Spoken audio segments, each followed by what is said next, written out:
I also want to acknowledge the presence of all of you who are watching us on Zoom, who are connecting online. Welcome to you all from home. And we really want you to enjoy this evening, so please use the chat room to interact and to enjoy this anticipated program as well.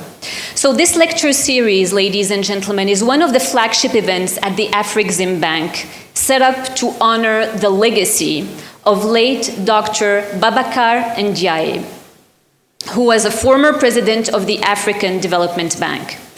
He was extremely influential in the creation and establishment of this bank that you all know today as the African Export-Import Bank. Now, this year is a very special year, as it coincides with the 30th anniversary of the bank under the overarching theme, Delivering the Vision, Building Prosperity for Africans.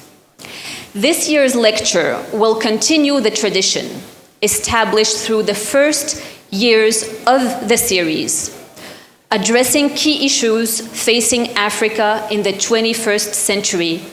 And so this year's theme focuses on the new world order and the future of entrepreneurship in Africa. Now, I know we've all had a long week with many events and many meetings alongside the annual meetings of the World Bank and the IMF. You have been away from home for a while, but tonight is one last opportunity to enjoy this beautiful city, to enjoy some time with friends, to make new friends, as there are also many guests alongside us. So really, it's the perfect way to conclude this week before everyone returns to their usual schedules. But before I introduce to you our special guest for this event, I would like to quickly go through the schedule and some housekeeping items. We do have English to French interpretation available for you, so please make sure you get a headset if you need one. It's channel 1. If you do not have it, just raise your hand and someone from the team will assist you. Also, for you connecting on Zoom, we have interpretation available for you, so that is available on the bottom of your screen. You can choose your preferred language. And you can also access the 2022 Babacar Ndiaye lecture book by scanning the QR code that will be displayed on the screen right now. So in just a few minutes, ladies and gentlemen, we will kick off our event with the Afrexim Bank anthem, followed by a short video. Then we will hear from the president of the Afrexim Bank for his opening remarks. Following that, we will have the great pleasure to listen to Mr. Jim Clifton, executive chairman of Gallup, who will be delivering a lecture on the topic of the new world order and entrepreneurship. We will then follow up with a fireside chat between His Excellency Professor Benedict Orama and Mr. Jim Clifton. Then we'll open up to the room for a Q&A session. And after that, we'll enjoy a nice dinner with some really nice music. Now, ladies and gentlemen, I kindly ask you to please rise as we listen to the Afrexim Bank anthem. Thank you.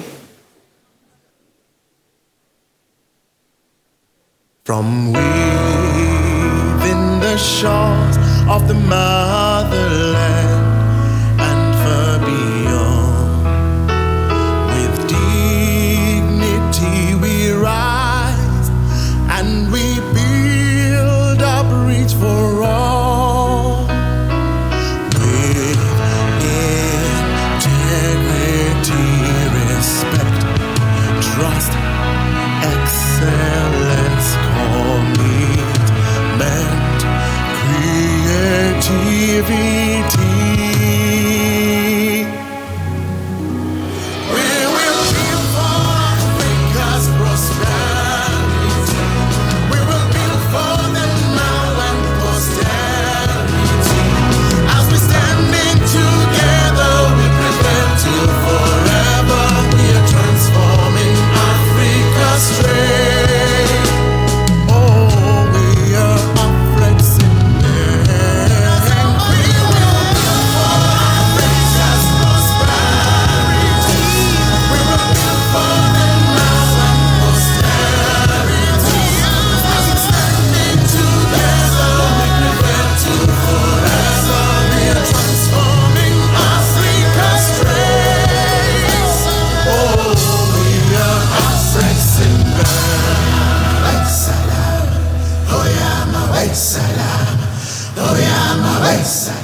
Thank you, everyone. Those were beautiful lyrics, right?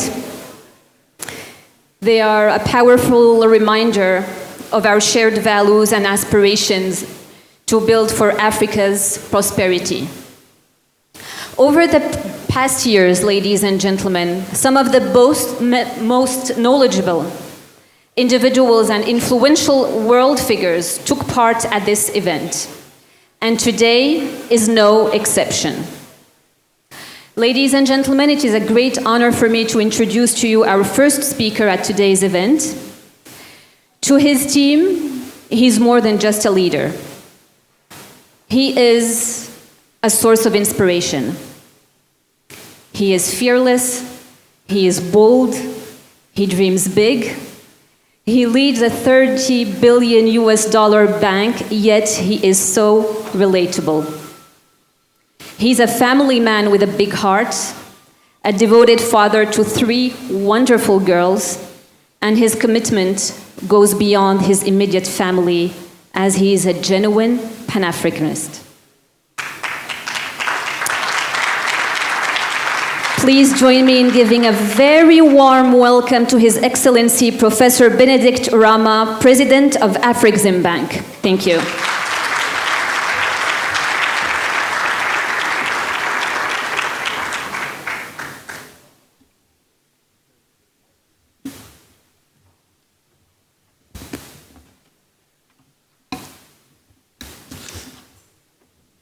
Thank you, MC, for those nice things, and I hope I look like what you what you just said. But sometimes good to live in the make-believe world. Sir Jean Clifton, our distinguished guest speaker and chairman of Gallup USA. Your Excellencies, honorable ministers, governors of central banks, senior government officials, my colleagues at the Afreximbank, executives, management and staff, distinguished ladies and gentlemen. Just over a month ago, the world awoke to a devastating earthquake that caused massive casualties and widespread destruction of infrastructure here in Morocco, just a few kilometers from where we sit today. On behalf of the Board of Directors and management of Afreximbank, and on behalf of all of us gathered here tonight, I extend our heartfelt condolences to His Majesty the King Mohammed VI, the government of the Kingdom of Morocco, and the people of Morocco for the irreparable losses. At this challenging time, our prayers are with you, your families, and the families of the departed. Despite your loss, Morocco has shown strength and resolve in assembling the world just a few kilometers away from the epicenter of the earthquake. That is what is called resilience. As the people of Morocco contend with the consequences of that catastrophic incident, may I therefore respectfully invite us all to stand so that we can observe a moment of silence in honor of the victims of the earthquake.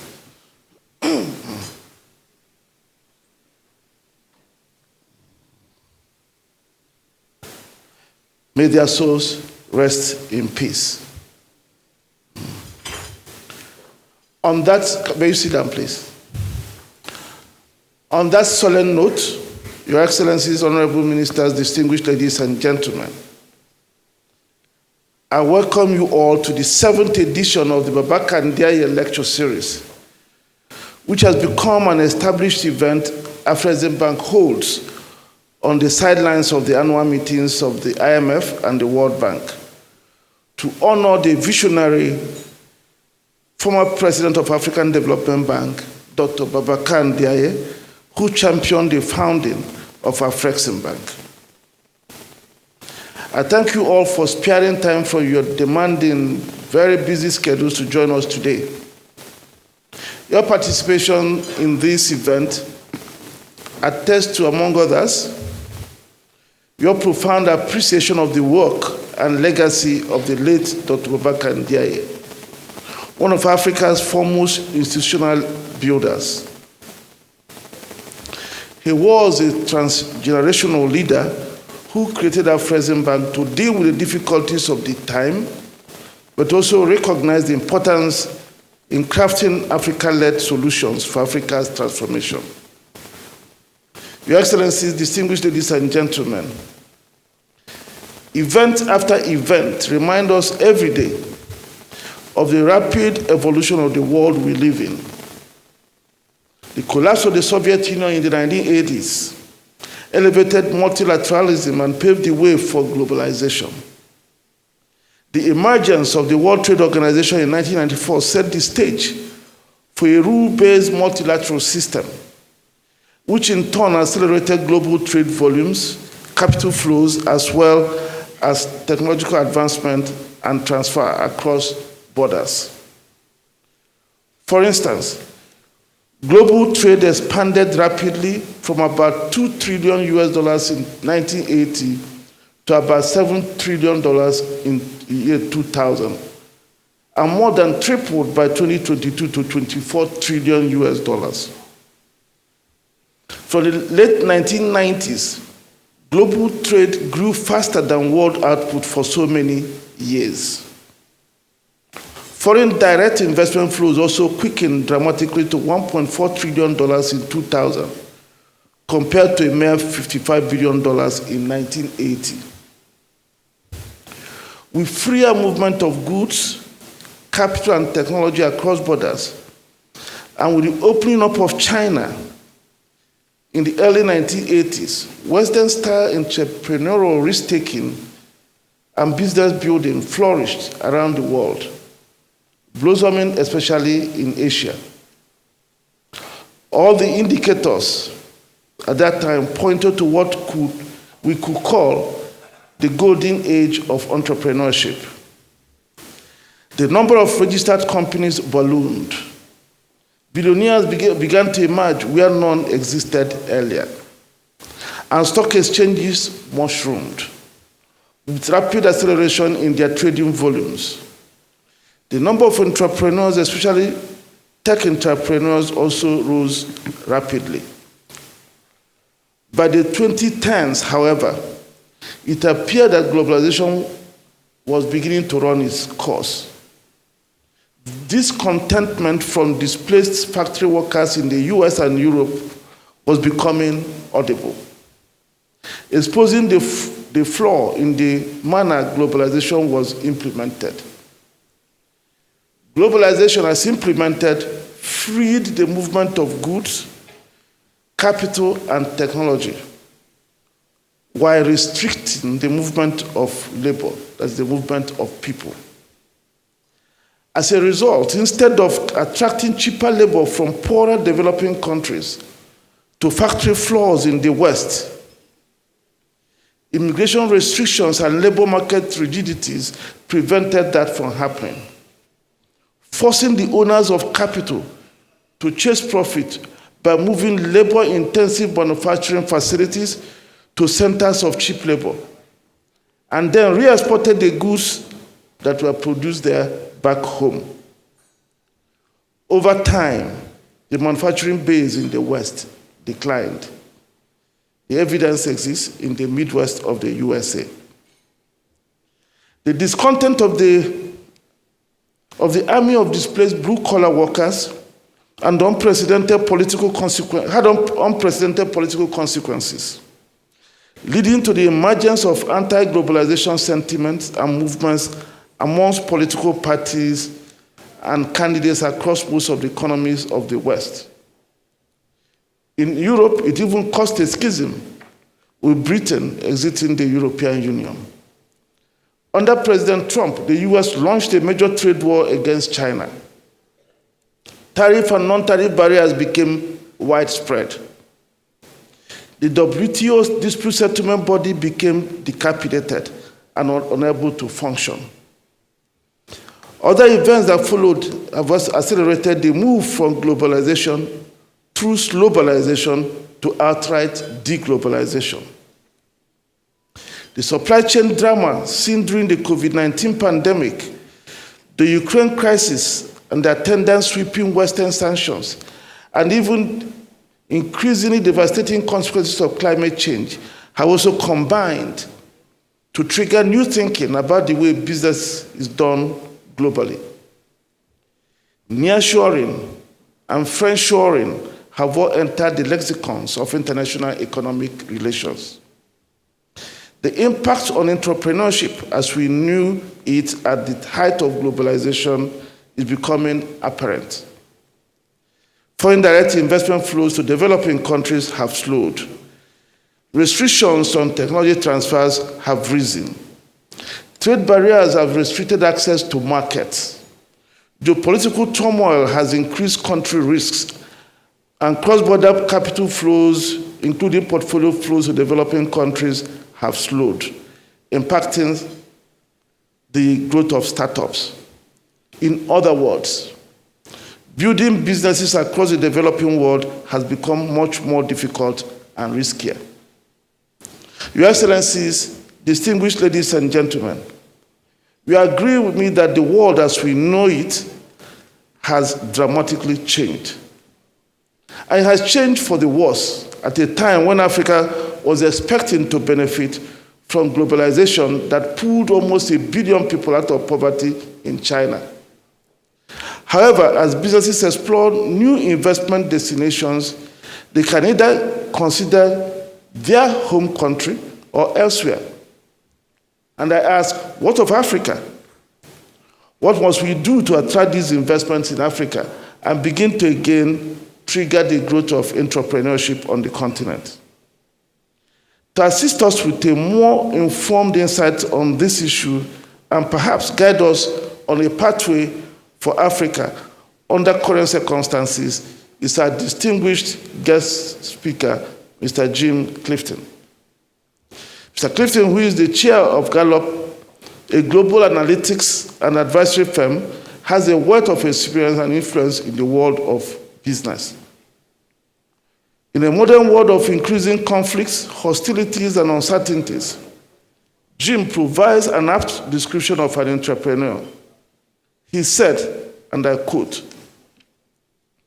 "An entrepreneur is a person of action, one who possesses an unnatural overload of two attributes, optimism and determination.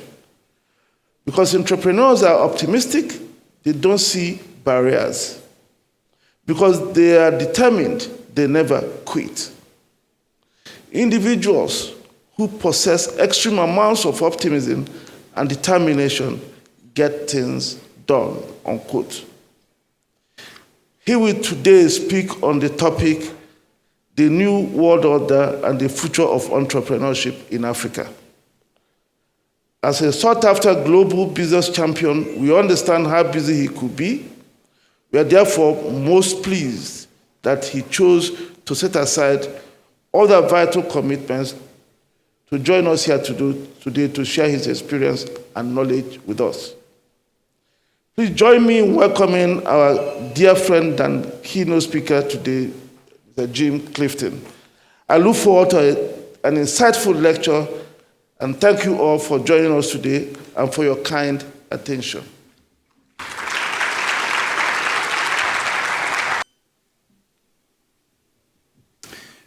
You guys, it's great to be with you.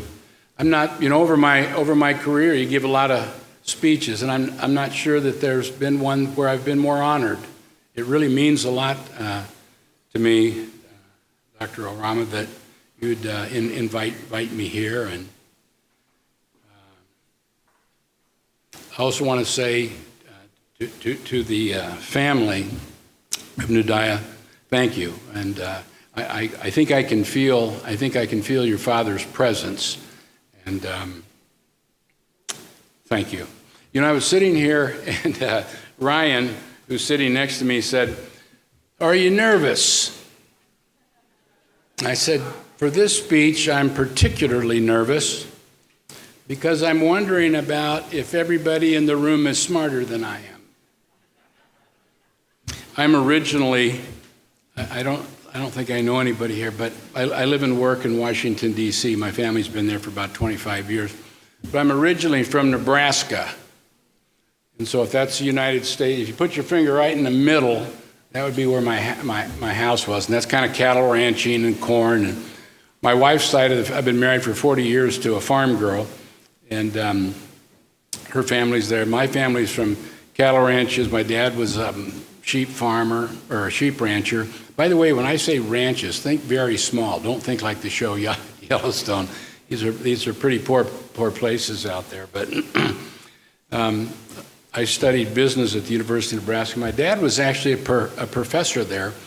But there's a joke that follows me around on the East Coast. It's not a joke. It's actually a true story. Nebraska, our nickname is the Corn Huskers.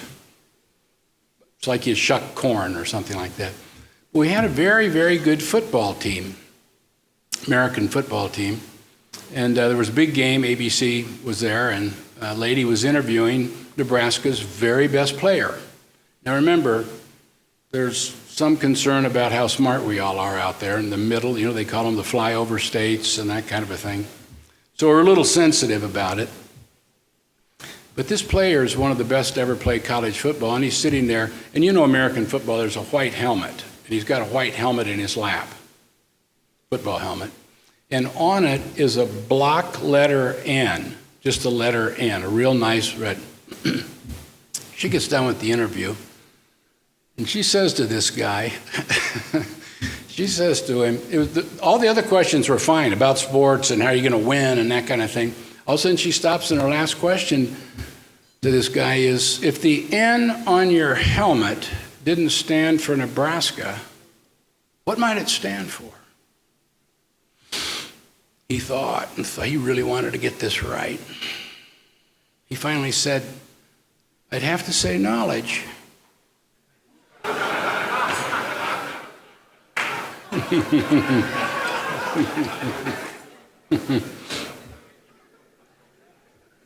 Well, as I make a few comments, make sure a little voice in the back of your head is saying, hey, that guy may not be sure how to spell knowledge. He may not be able to spell it.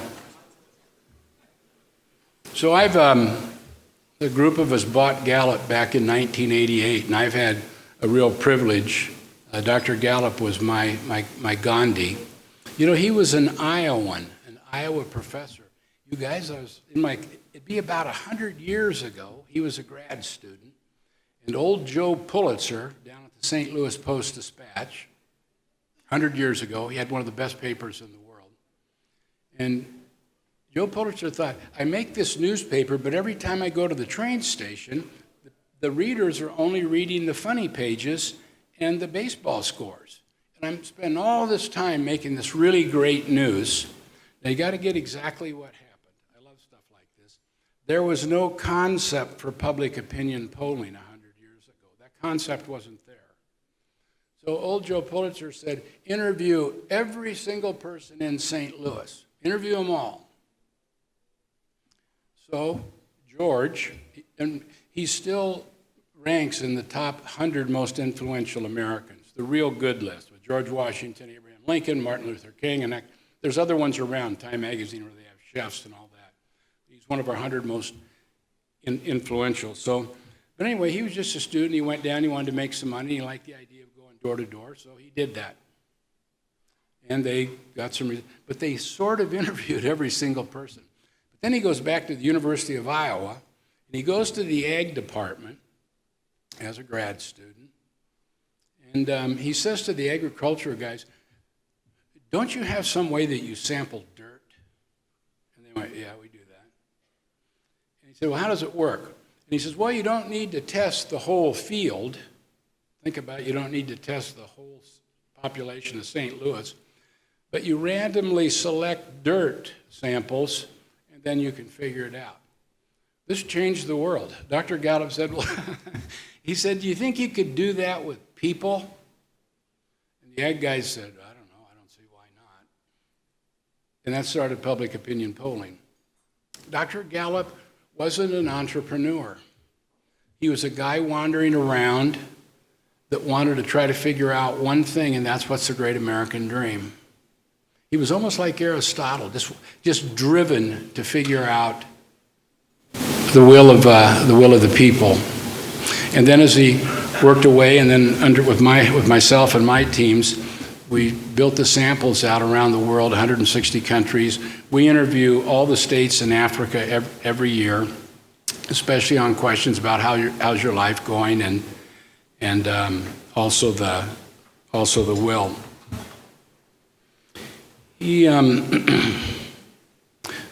went on to do some market research, but I want to say this about a man that I love. I didn't know him that well. One of the greatest thinkers of his time, but not a very good builder. Do you see what I mean? Myself, I'm not a very good thinker, but I'm an above average builder. And so then my teams took what Dr. Gallup did and built it into a worldwide organization. I would have absolutely nothing at all if it wasn't for that great thinker. He wouldn't have built much himself if it wasn't for my team, myself and my teams. But you see that? There's something about a cart and a horse that the whole world might be missing. I think the world's biggest problem right now, we have so many of them, environment, they all bother me. But you know, we stopped growing. Not just the United States, not just Europe, not just that, but the whole world has slowed down. I don't need to tell you guys what GDP is, but I like to think of it as just all the stuff we make and sell each other.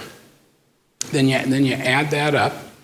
But you know, GDP per capita in the United States, and this is true for the whole world, of course GDP divided by all the people, has been in deceleration. It means it just keeps going down.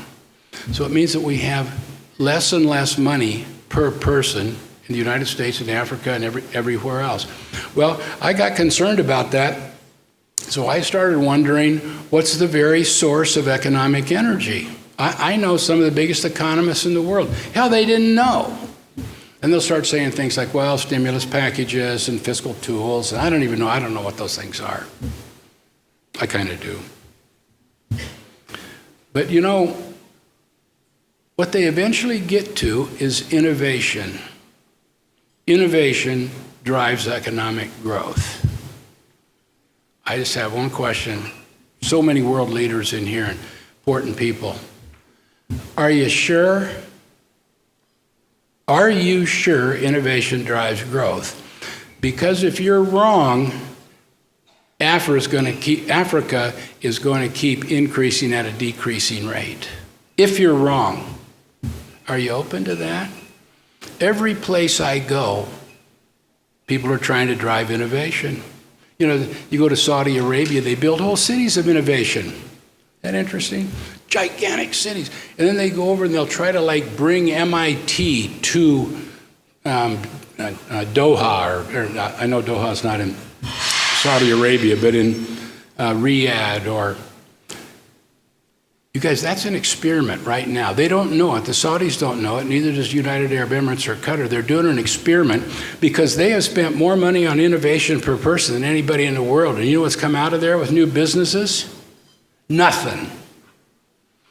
Right now, you can go to a website and you can get all the active unicorns in the world. There's about 1,200 of them.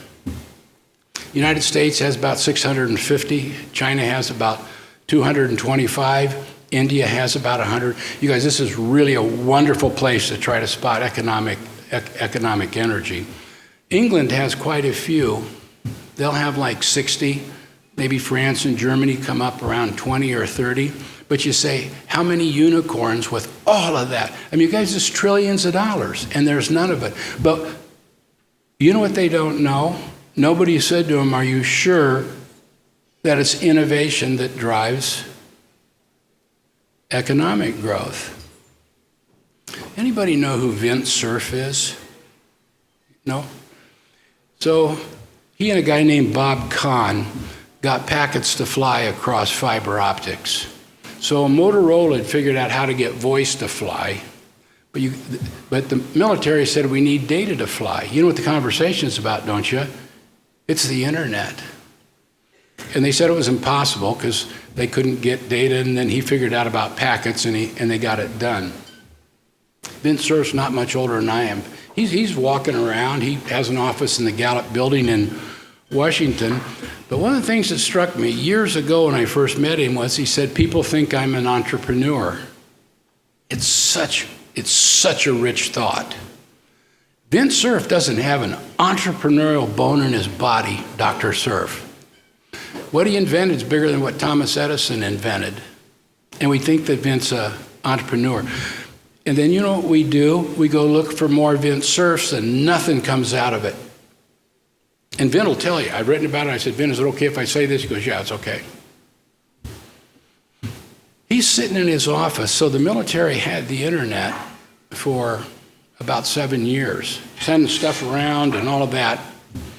It was actually Al Gore. You know the jokes about Al Gore. But Al Gore loved data, and he loved technology, and he came over and saw Vint, and he said to Vint, can I see what that is you made? He went, yeah, sure, Senator. Gore was the senator. Anyway, he got that out, and he showed him the whole thing, and Gore said, oh my God, this is the most unbelievable thing I've ever seen. Do you mind if I go back to the Senate and create an act, it turned out to be the Gore Act, and throw this out to commerce? Do you know what an important moment that was? You guys, it starts with a misunderstanding because we're still not clear about it. This is exactly what Vince Cerf said back to Al Gore. Fine with me, but I don't see what value it'll have to any businesses. That's a guy with an IQ of about 170. But see, that's different than the person that goes and does what? Finds a customer. If you just want a little activity with all the, we all have innovators around us and people want us to put money in and all of that. Remember this, no matter what the innovation is, whether it's the internet or somebody starting some kind of a new way to make ice cream, that innovation has no value whatsoever until a customer is standing next to it. I think the only people in the world that know that are me and you. Because we keep trying to pack the place with innovation and think how good we are. I mean, you can be a young kid somewhere in Nairobi, and boy, if you got a high IQ, they'll find you. You can be really poor in Watts in Los Angeles, in the worst neighborhood. But man, if you can read and write and recall and reason faster than all the other kids, we find you. And you know what happens? You're on your way, you're on your way to a better high school, and they find out, and then pretty soon you're on your way to Stanford, and then from Stanford you get your graduate degree at MIT, and then you go on to DARPA. But you see what it is? That is so systematic, the development of intellectual ability, but we keep saying to ourselves, that's where business pops out of. I had a client for a long time. His name was Wayne Huizinga. You ever heard of him? Okay. Dr. Fofak has. Thank you, Dr. Fofak. I wouldn't be here if it wasn't for you. Thank you. Sometimes I feel like I need to go places to get this off my chest. But Wayne Huizinga didn't graduate from high school. You know why? Because he didn't feel he needed to. He had too much to do. It's hard to do, but you can do it. You can go from nothing in the United States and build a Fortune 500 company in one lifetime. He was a trash collector. I call him garbage man. Wayne Huizinga was a trash collector. He not only built waste management in one lifetime, he's the only one that's built 2 and then 3. Nobody's built 2 Fortune 500 companies. Looks like Elon Musk will. But I've always wondered, let's say that this is an investment meeting, and Wayne Huizinga came, and he's a trash collector. And waste management as a multi-zillion-dollar all green company, stock's been great and all of that. You guys, his innovation was, why don't we start a trash collecting company? You know what I would have said to him? I think we have those. I don't think we need those. Of course, what I hadn't thought of is maybe he'll build the best one in the world. But none of us would have invested in that. But you know what? You were talking right then, not to the idea guy, but to an entrepreneur. I helped him with the next idea. It was called Blockbuster. His idea was to rent movie tapes, those kind like that you would put in strip malls. I did some research for him, actually, on it. He wanted me to help him with it. And he says, what do you think of the idea? And I said, it's terrible. I don't like it. And I said, it doesn't have much demand or anything. When you have an entrepreneur like that that's built 3 Fortune 5, when you tell them they can't do something, do you know what they do? It's a good test for them. They just write down what you told them. That's what they start working on the next. You know this, don't you? They just start working on that. If you want to manage an entrepreneur, just every morning get up and tell them you'll never do that, and they'll go like crazy. He built Blockbuster into his second. Then his next idea was selling used cars, and he built AutoNation, his third one. Can you imagine? Trash collection, renting tapes, but I always say, what if somebody would have given him a good idea? But entrepreneurs don't necessarily have to have them.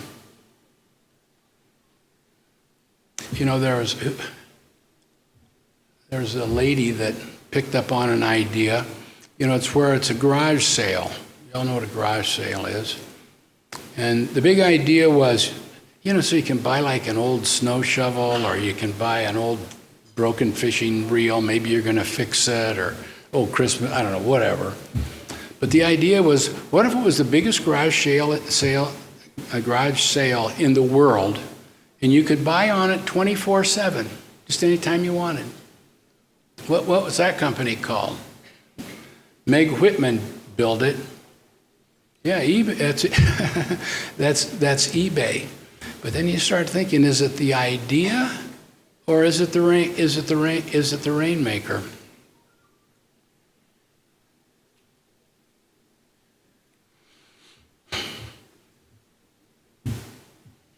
So right now, if we took 1,000 kids from Ethiopia, let's just do 100. And I lined 100 kids up right here.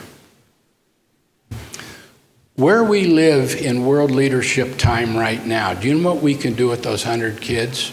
We can line them up by IQ, and man, it works. Real smart ones up here, all the way down, medium, and then the dumb ones down at the end. That's a crude way to say it, but I'm from Nebraska.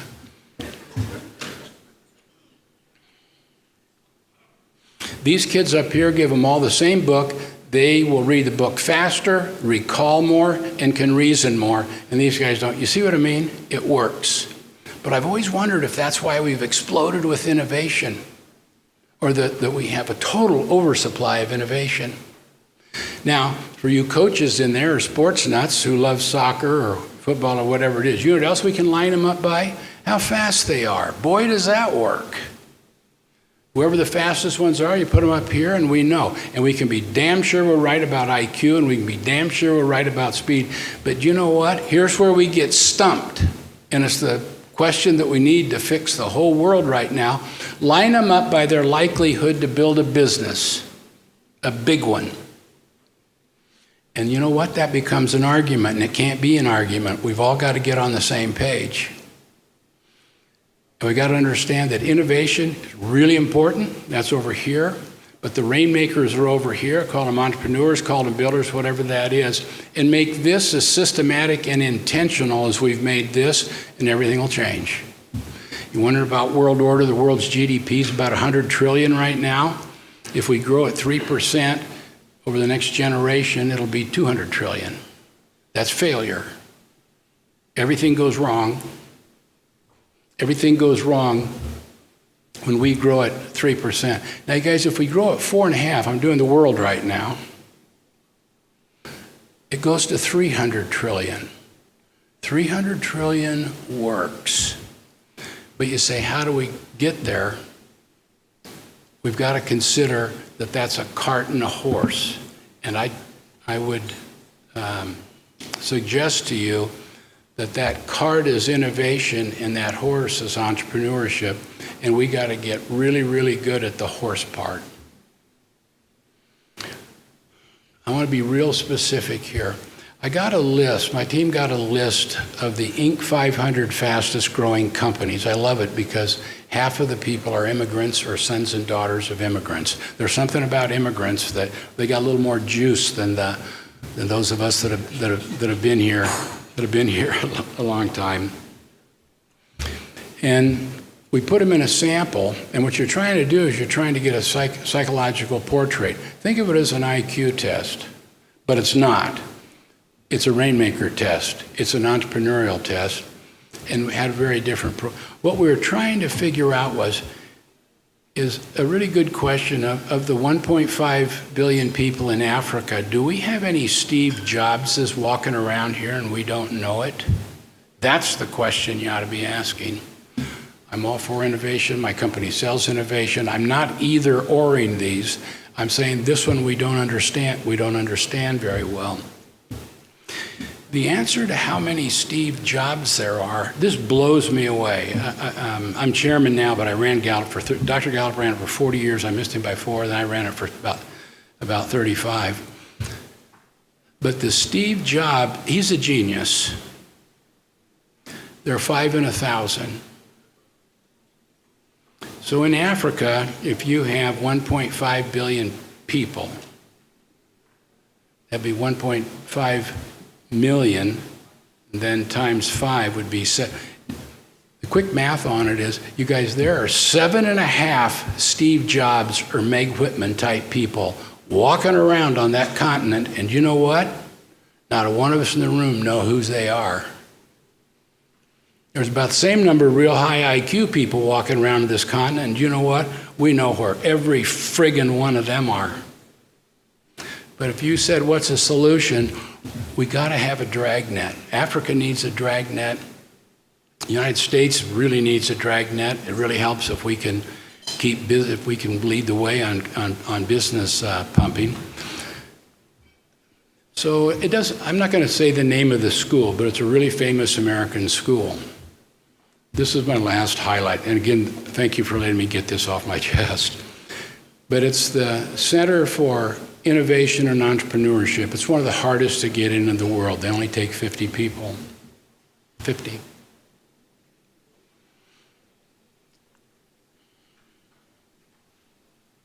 Their dean says, I want them to take that test that you guys made, that Gallup made, of the fastest growing companies in the world.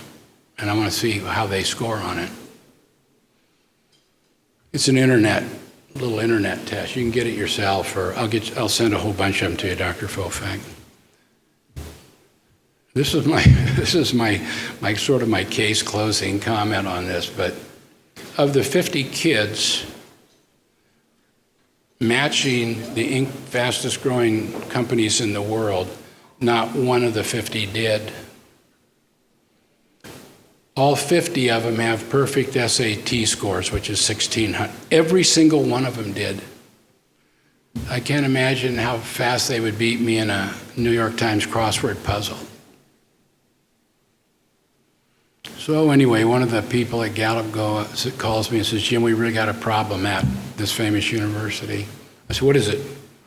Said, all of them got a 0 from the coolest innovation and entrepreneurial thing maybe in the world, to be one of the top 5. And they want to see you right away. I didn't want to do it on the phone or Zoom, so I took a train up. But anyway, the guy, when I walked into his office, I noticed he wasn't mad. I noticed he didn't look like me, like I was a Martian from outer space. I knew he had something. And he said, how do you explain this is the best school and that's what you got for us? All of them failed. I told him the truth. I said, I don't know. I said, but I think you have something. And he said, I do. He said, for the years that it's been there, maybe 20, he said not one business has ever come out of there. You could rest your case just on that.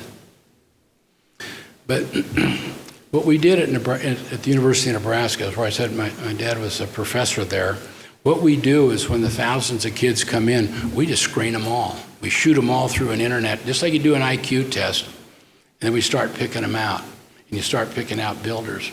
But until we can get early identification of them, and I'd recommend that you do this for the whole continent of Africa. And remember, when I talk high potential, I'm talking not 2 times more likely or 3, I'm talking 100 times more likely to build a big business. This continent has plenty of talent, maybe more talent than anywhere else out of this 1.5 billion. And there's no reason why you can't build the biggest businesses in the world right here once you figure out, but you gotta get probability in your advantage, or you waste so much time with people that can't really build them. I'm very hopeful. It's the only talent that we've ever seen at Gallup where if you line up 1,000 people, whether it's rich white kids up in the Northeast, or whether it's very poor minorities in Mississippi, you guys, every time it's 5 in 1,000. I mean, it's an enormous breakthrough. God wasn't equal in handing out a lot of things, ability to sing, ability to run, but with entrepreneurship, he was very egalitarian. He handed it out equally, and just as equally with women. One of the biggest opportunities that the world has right now is to get women in this game more.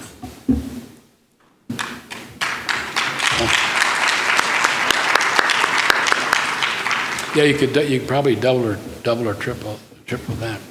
I want to make. I talked a little too long there, and we can pick up stuff and questions here. But I want to make one other point. I had 2 points. My first point was the world isn't clear on the difference between innovation and entrepreneurship, and we can get it straightened out. You got to get it straightened out. That's your job as leaders. I want you to be open to the second thing, and that is we don't have any idea at all how to manage people. God, that whole thing is not advanced in 50 years. Universities, the very best ones where I've been visiting, blah, blah, blah, and all that. Some of them throw the word distinguished around pretty loosely. But the very best universities don't know how to develop people. So we did a once and for all study at Gallup, and we had 30 million employees in the sample. And because they were all clients, all around the world, Africa, everywhere, and because they were all clients, we tied them to outcomes. And our teams were able to raise up 400,000 teams, a lot of banks, agricultural companies, retail companies, fashion, all of them. But clear up here, these teams had enormous amount of success, and then you could rank order them 1 to 400,000. And these down here just failed at everything they did, really lousy teams. But so then what you learn in business school is performance management techniques, and we fill out forms on each other, and there's some place where Dr. Fofak's #1 and Jim's #10, and he gets paid a little more and all of that. Do you know none of those work with God as my witness? If you can bring any data to me, I will give you Gallup. None of them work. But see, the problem with that is that when we start a company, we can't build it because we don't know how to inspire and develop people. But again, this is just one little breakthrough for you to think about. And our chief scientist and I wrote a book on it, went right to #1 on Wall Street Journal bestseller. I'd say that just because I know the demand is so high for trying to figure out how to manage people. But I challenged him and I said, give me the definition of management. And I said, I do not want to hear Harvard Business Review words. I don't want to hear those words at all. You got to define management with math. an activity in math that I can understand the first time you tell it to me. And he said the single activity that's most defining is having one meaningful conversation with each employee per week, period. That was his Peter Drucker moment. And I said, what did you learn from that? And he said, I think what I learned is all the things that we do that don't matter. And he said, I think what I learned is that in the absence of that one meaningful conversation, you're not developing or leading people. You're just keeping track of them. But I think I'm gonna wrap this up, but I think we've been attracted, Africans, Europeans, I think we've been attracted to what's easy. And it's easier to manage intellectual development. Managing entrepreneurial spirit is really hard and really messy and difficult to build a strategy around. But that's where all the big money is. The United States isn't doing very well right now, but to have half of all the active unicorns in the whole world is a good sign. But if you said, with all Gallup's time doing this, what would you recommend African leaders for them to get the biggest share of the next 100 trillion? Isn't that amazing? It takes us 500 years to get to 1 trillion, now in 100 trillion, and now in 25 years we'll be at 200 trillion. The question you gotta ask yourself is how can we get a disproportionate share of that? There's all kinds of minerals, stuff in the earth. Can grow about anything you want in Africa, but the big money's still in the human spirit, and we haven't done a very good job of unlocking that. Thank you again for having me here. Thank you. Thank you very much, Mr. Jim Clifton, for this insightful keynote.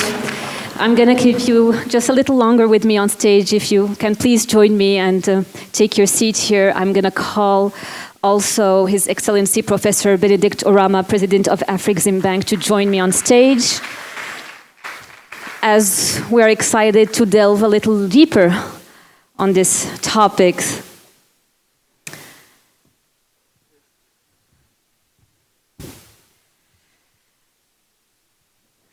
So that was really inspiring. Thank you so much for sharing these insights. We are very much looking forward in the audience also to ask you some questions about all this. So please get your questions ready. We'll open up to the room in just a few moments. But let me first start with a first question to you, Mr. President.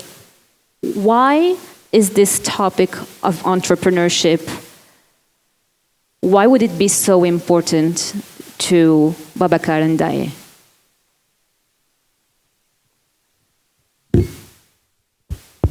Thank you very much. Let me join you in congratulating Jim for very insightful presentation on the issue of entrepreneurship and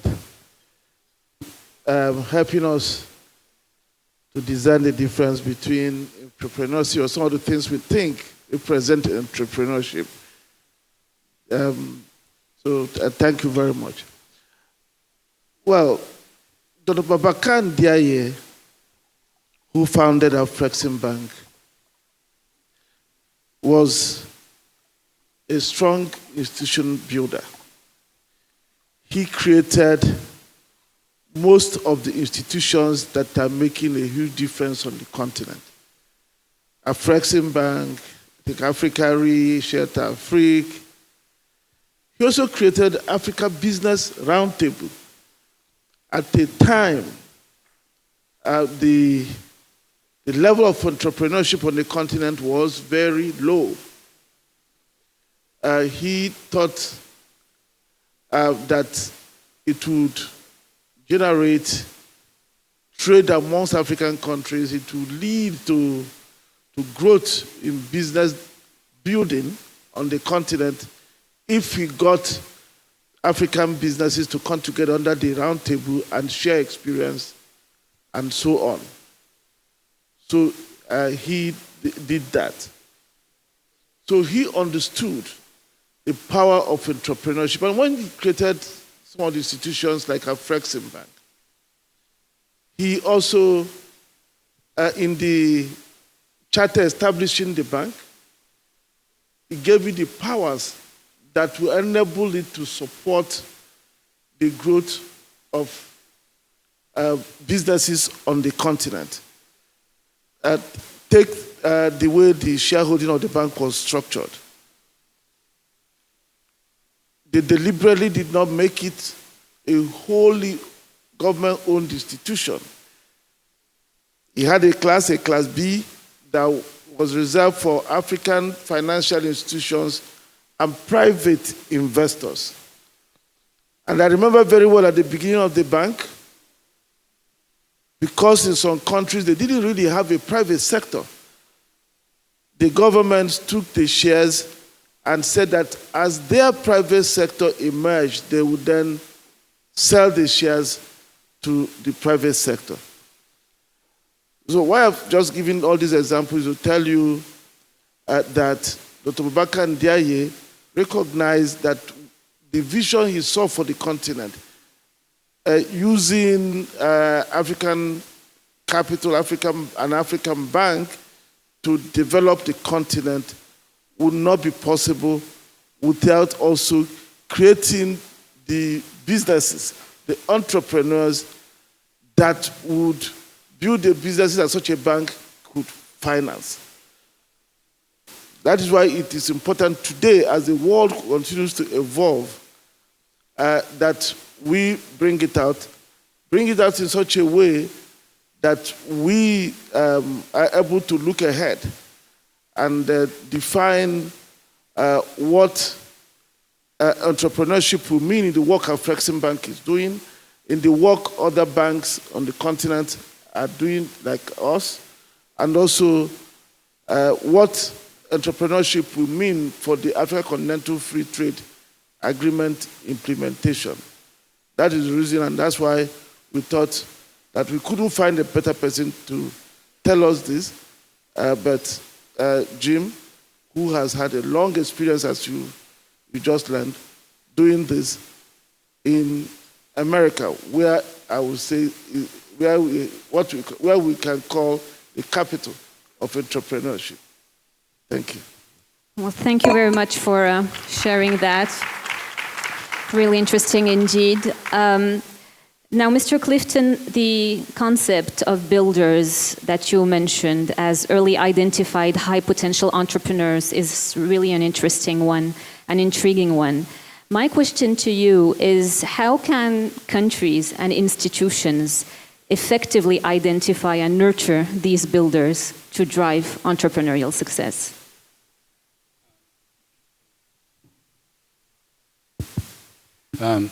Does that work? I think testing works. And what you're really doing is you're building a profile. You know, there's the test that we give is a test that nobody really fails. What you're trying to find out is when I started a market research company a long time ago, but you have to have the alpha customer person. That's the entrepreneur.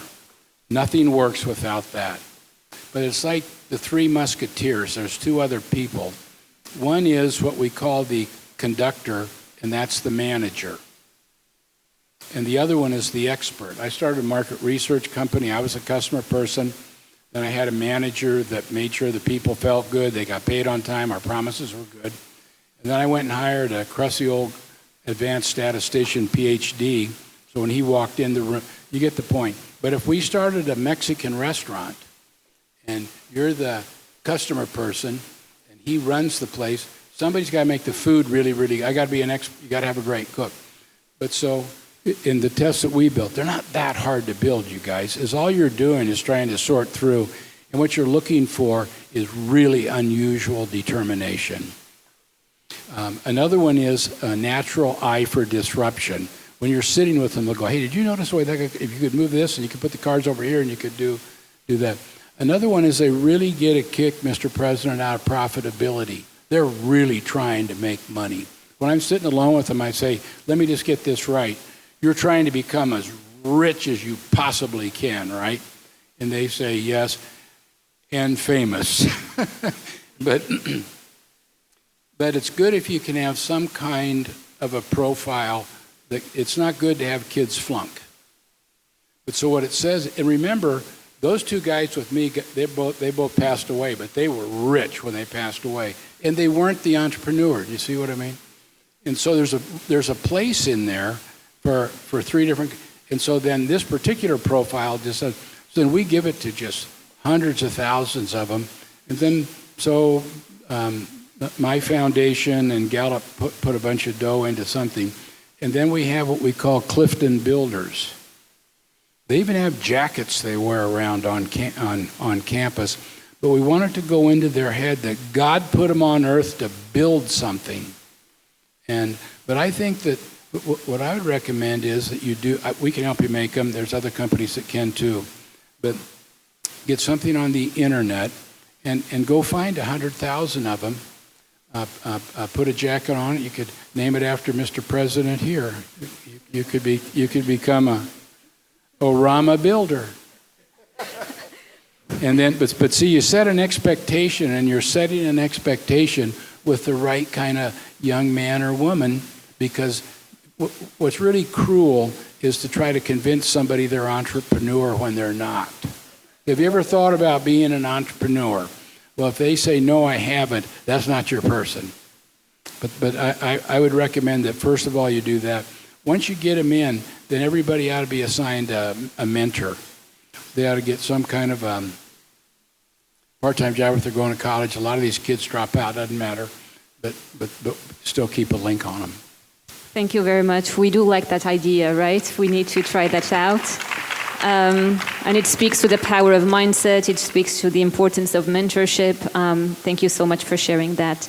Now, speaking about the younger generation, Mr. President Orama, the lecture highlighted the role indeed of these young millennials and Generation Z in shaping winners and losers in this evolving global economy. How is Afrexim Bank engaging with the younger generation and empowering them to become key drivers of economic development in Africa?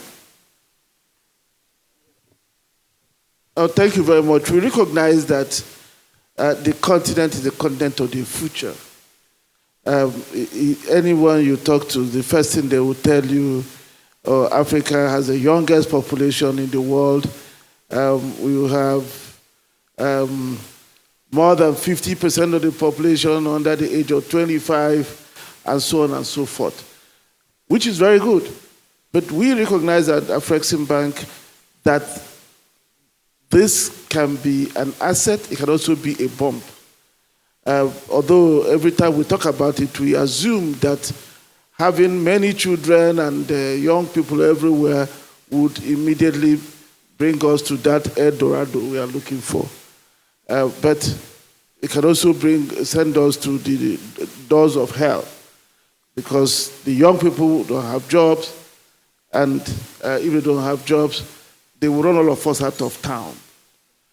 So we recognize it at Afrexim Bank, and that is why everything we do is focused at that. We recognize that most of the people that will be needing the services of Afrexim Bank will be the younger generation. And that's why we have what we call Bank of the Future project.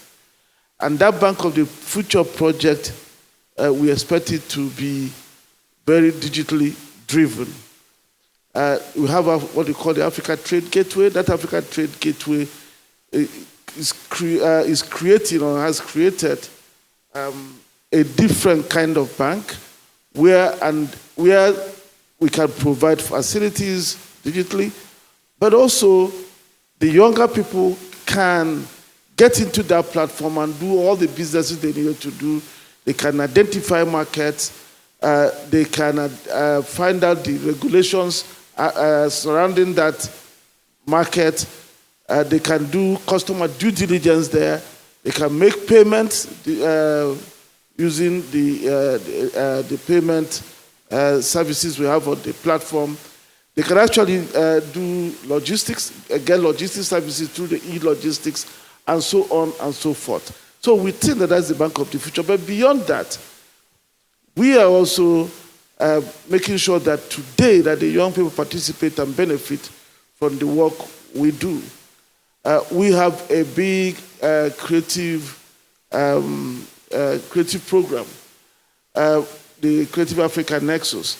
Under that Creative Africa Nexus, we cover all aspects of the creative industry, from sports, to fashion, to music, to movies, even the normal, even culinary art, and so on.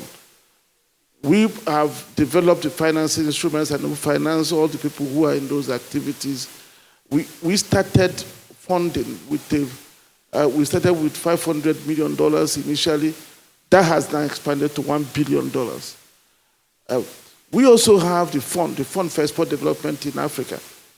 That fund now has a venture capital element there.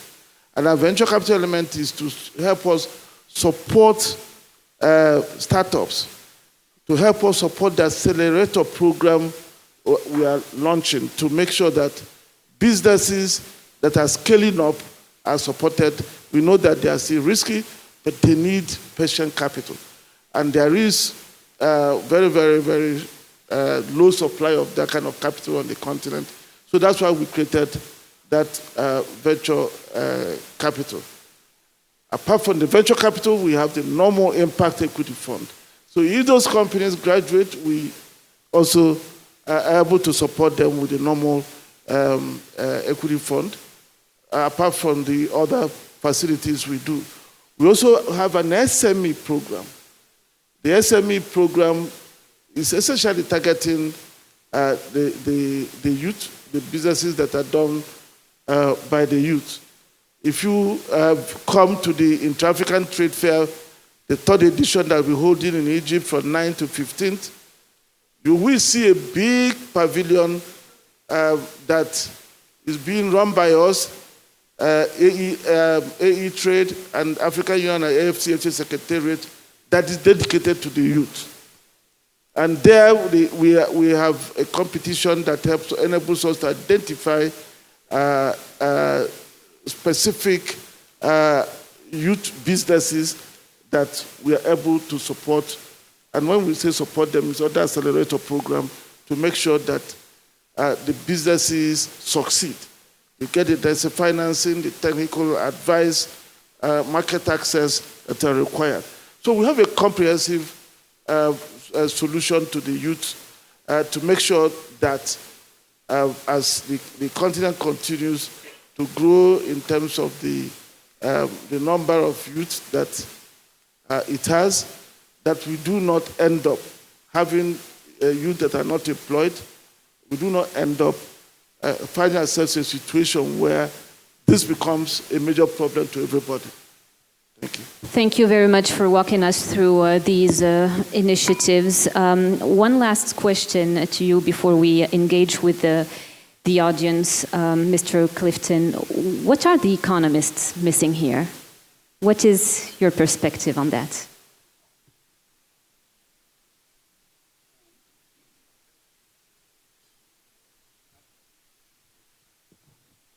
I think economists need to make a highlight to the rest of the world. You know, Danny Kahneman got the Nobel Prize in behavioral economics. He was actually a psychologist. He wasn't an economist. But you know what he figured out? We helped him do it. He was a senior scientist. But of all the decisions that we make in life, an economist assumes that you're taught that man is rational. Back when they did this, ladies, they should have said man and women, but that man is rational. This blows me away, but But what we do as economists, I'm not one, but we assume that everybody makes a rational decision. Basically, what's the best value for the amount, that every deal is the amount of money on the table. And it basically never is. But what he went on to prove with our massive samples is that when you make a decision, 30% is rational, and that includes the woman you pick to marry or the man you pick, what car you pick, where you sat tonight. 70% is emotional, and 30% is rational. And economists haven't built out that 70% at all. One example is that the single best question you can ask anyone in the world, and Dr. Gallup figured this out, I'll do it with you guys.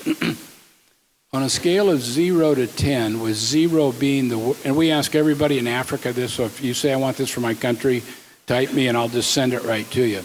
With 0 being the worst life imaginable and 10 being the best life imaginable, where are you on that scale today? And you want it with especially young males. Young males, when they give that low scores, young males get very, very dangerous. Women are more rational, apparently. So let's say that I say I'm a 7, and the next question's the money question. And I think that this is a number that we should put on every single, that economists should have on every country. The next question is where would be on that same scale in 5 years? And that's where we finally found hope. I know hope sounds awfully soft. Hope crashed before the Arab uprising. Hope crashed before Brexit. Hope crashed before Trump. But this is where you get huge swings of populism, and you can't find it. If you look at Tunisia, Egypt, and Bahrain, there was a perfect rise in average income in a very linear fashion. When you put the worst life, it was going like that. So you see, an economist would look and go, no, everything's fine. A behavioral economist would look and go, that place is ready to blow up. So, but I think a thriving or hope, just one question, I think would change everything. I'm going to make one other comment. So we built consistent sampling frames across 160 countries, get you 98% of the population, 8 billion people. But the question we were trying to figure out, what is the will of the world? What do people want, once and for all? I'm going to make this so fast. What the whole world wants is a good job, period, full stop. That's men and women. But we're pursuing that more than we are. So back when I was a kid, is all you wanted as a young male was a woman, own a home, you wanted a job for $20,000, you wanted to have a woman, you wanted to have 3 kids, own a house, and not have to go to war. That was a great American dream. Now it's only one thing, and that is, can I get a job with a living wage? And that's the great global dream, and we monitor that as closely as we can. Economists use the most incompetent data that they can find for unemployment. It's crazy. There's 8 billion people. ILO says 5% of the world are unemployed. Somebody ought to go to court for that number. 5%? You live in a world where 5% of the people are unemployed? It doesn't even pass the smell test. But remember, it's the most important issue in the world, because when especially a young male doesn't have a job, you have no dignity, you can't get married. Your whole life couldn't be worse. You know, when you see this kind of trouble, I'll just stay with the Arab uprising. When you see all those young males on Tahrir Square, wherever it was, what do you think they're mad about? They may not know, but what they do know is none of them have jobs. Remember the guy with the cart, Mohammed Bouazizi, when he was burning, remember what he was screaming? Americans think he was screaming death to America. Other ones thought he was saying Allahu Akbar. Remember what he was saying? I just want to work. I felt like he was speaking for the whole world. But so while ILO shows 5% unemployment, you know what Gallup shows? 8 billion people, 6 billion adults. Of the 6 billion adults, 4 billion of them say, what I really want in life is a good job. Of the 4 billion, 2 billion have a good job. I call that 50% unemployment because the numbers that economists use right now include informal, which British had to have done that over gin and tonics. That's selling stuff in traffic, and you know what I mean, all of that. It's a country club term, but you can't count that as a good job. But the second thing I would say is get a real unemployment number because it's the single most important thing on earth. Well, thank you for sharing that. Let's give them a round of applause, ladies and gentlemen. Thank you for this fireside chat. We will open up now to the audience for a Q&A session. Please raise your hands if you would like to ask a question, and we'll bring up a mic to you. You can also ask your questions in French. Vous pouvez poser vos questions en français. Je ferai la traduction, il n'y a aucun souci. We have 2 questions on the right side of the room. Please, if we could hand them a mic. Thank you. Please introduce yourself and ask the question. Thank you. Hi, Jim. My name is Abhijit. I have one question for you with a reference that is it possible to identify human capital with sample references like Gallup surveys? Because let's say you want to find those 7.5 Steve Jobs walking around Africa, or maybe you can exclude the 0.5 if you want to take Elon Musk out. So those 7 Steve Jobs, if they're really there, as per the sample survey, they should be arriving on their own, because the real Steve Jobs in the US, he came on his own. He didn't have to have the support system of the US economy or the US market. So why don't the 7 Steve Jobs walking around Africa or doing whatever it is, why they are not coming up on their own if your sample is working properly?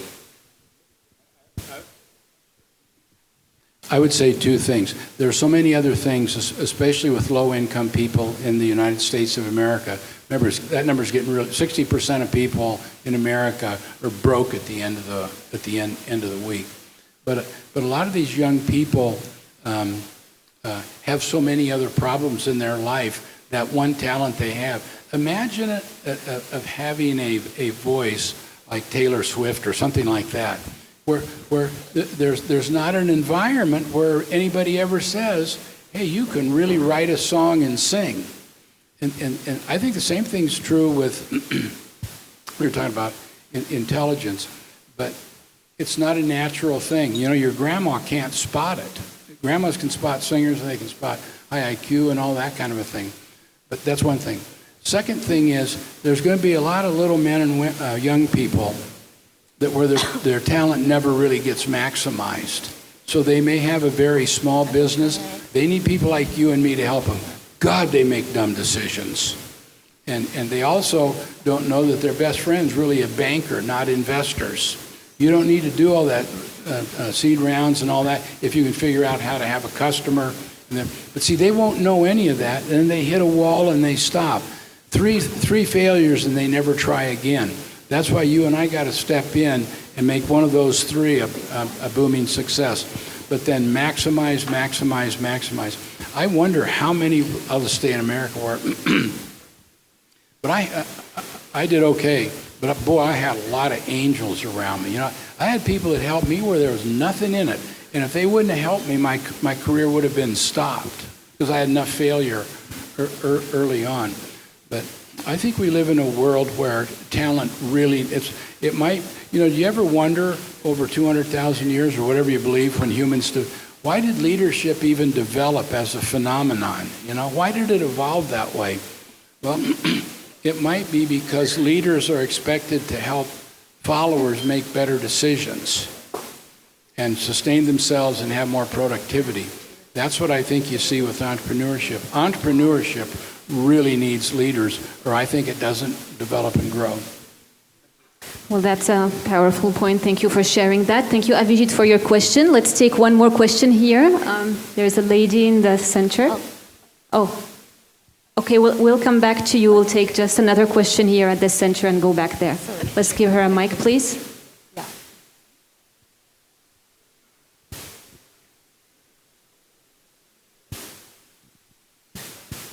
Thank you. Thank you. Good evening, everybody. My name is Michelle Chivunga. I'm CEO of Global Policy House, and I also work with the AFCFTA on digital trade. My question to the President and yourself, Mr. Clifton, we talked a lot around the women and how women are really critical for growth, especially in Africa. One of the things that I have noticed as an entrepreneur, as an African woman entrepreneur, is the challenges, the severe challenges that as African women entrepreneurs face, especially when it comes to accessing finance and capital. It is a real challenge. Now, one of the things that we're doing in our company is actually trying to solve that. So we look at digital assets, we look at artificial intelligence, we're building solutions using ethical AI and blockchain. Now, my question to both of you is that why is it such a problem to actually finance African women businesses? And it's not just African businesses, just generally the world seems to have had an issue in terms of supporting and providing access to finance for women. How can we tackle this problem, and how can we actually get serious about the women economy? Because I believe the women economy is hugely untapped, and it can actually bring a lot of growth in the future for any continent in the world. Thank you. Thank you for your question. Mr. President, would you like to go first? Thank you very much. I don't think I can speak about our Flexing Bank. We do not have any problems financing women. As a matter of fact, and I say this with all due respect, women are in charge. Women are the people in charge of making the decisions about financing our Flexing Bank. So they cannot. So they cannot discriminate against themselves. They make sure they follow the rules. I think the problem about women entrepreneurs emerging or businesses being supported goes to deep in the society. You ask yourself, how many women-led businesses do we have in the first place? When you look at that, that would tell you how many that would rise to the level where they could apply for a loan. So what we need to do, especially in the African context, is to make sure we do whatever we have to do to create women entrepreneurs so that they can then rise to a level where they're able to put forward bankable businesses. I think it's important, and for me it's also important. I have 3 daughters, and one of them decided not to finish school, not to do anything, and went into business herself. So I know what you're talking about, but we have to get the culture of getting the women up, and the women themselves also have to have the confidence that they can do business. They can run businesses, because that's where it starts. When they have that confidence, they are then able to develop that and perhaps get to a stage where they apply for a loan. We know that there are some societies where even if the woman wanted, they may not be able to get very far. But increasingly, those are becoming few and far between. So the opportunities are there, and for any woman here who has business to do and needs support, our Flexing Bank is open for business. And we have clear examples to show for it. The women we've supported who are doing really big things, manufacturing and trading and so on and so forth. So if you have any ideas, any business, please come to us. We will be able to support you if it's bankable. Thank you. Thank you very much. Well, there you go, ladies. The message is clear. Would I'll you make like one to follow comment up? on that. One of the things about entrepreneurs is that they'll pop out of companies, so they go and they learn.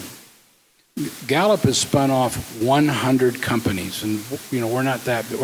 IBM years ago, I think, spun off something like 10,000. I mean, but I think the trick with women is that they've got to see somebody that looks like them higher in the organization, period. And I tell my clients, I started a company, it was all men. This is a long time ago. But, oh man. And then I was supposed to have some women. I couldn't really find any. I didn't know what to do and all that. But finally, I made the COO a woman.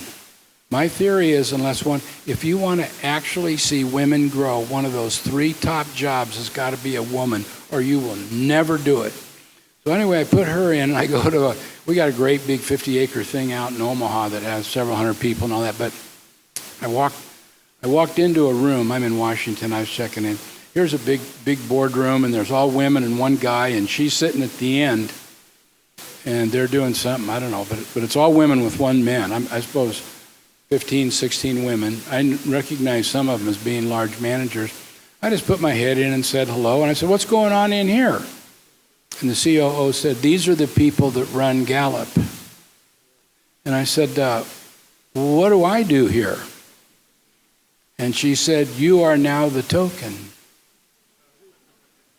But until you make that move, and now we have 60% of our managers are women. I mean, maybe it took too long, but we got there. But I don't think you'll ever get there but the same thing is true with minorities. If they can't see minorities in that senior management committee, all of those stupid processes and programs, none of them work. But the point is, you can fix it. Thank you very much. We're taking one last question here on this side of the room, then it's time for us to wrap up. We want to make sure that you have your dinner not too late tonight. So please, if you can introduce yourself. Thank you.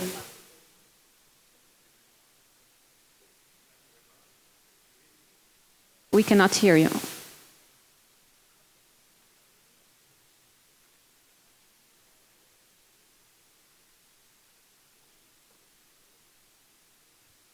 Can we please get another mic?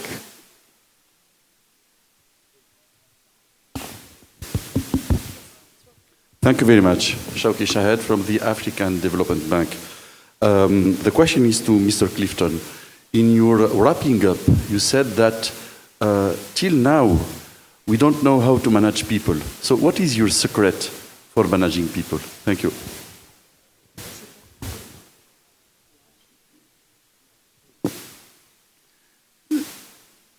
So when I was mentioning that once and for all study of super teams to real lousy teams, I asked our researchers at and he said they're like Navy SEALs. They can do assignments that appear impossible. Everybody in this room's had an assignment that you go, this can't be done. And you led a team, and you don't do that every day. But those are those up there, and then these other ones, and they also get injured and sue you and all that, so that's the whole thing. But so when you're doing a project, let's say it's Lean Six Sigma or anything, if you can find variation of 6 or 8 percentage points, and then lean that out, that's a really good thing. But one of our analysts came in scratching his head, and he said, this was the preliminary report for this thing that everybody was waiting for. He said, we found something in the secret of managing, developing people and teams we never found before. One phenomenon explains 70% of the variance, just the manager. And so of all those programs and other things that you do where you waste money, you waste time, you waste productivity, you make client retention worse and all of that, the whole trick is just the manager. And as I said before, what's the manager's job? It's having one meaningful conversation with you per week. And there's sort of you said, what's the magic or miracle? That's realizing that it's just the manager. The second thing is knowing what that primary activity is. Thank you. One meaningful conversation per week. That is something we will definitely keep in mind. Thank you very much to both of you for this fireside chat. Let's give them a round of applause. Ladies and gentlemen, this is a very special moment to capture. We will now take some family photos. If you could please just step here forward, and we'll have a photo taken for both of you.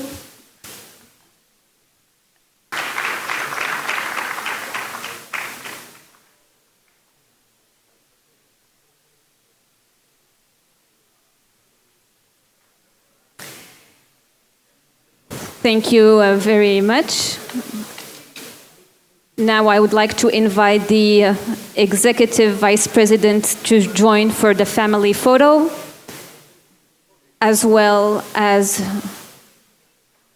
the curator of this evening, Dr. Fofak. Please join us on stage for the photo.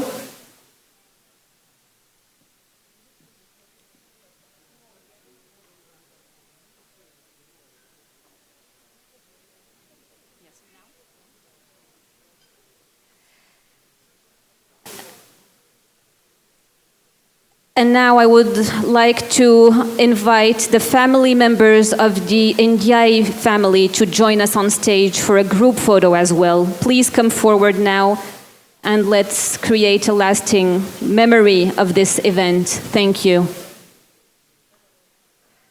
Well, that was a beautiful moment. Thank you, everyone. Now, ladies and gentlemen, it is time to enjoy a 4-course dinner in a very good company. Please take your seats and enjoy the flavors of Marrakesh.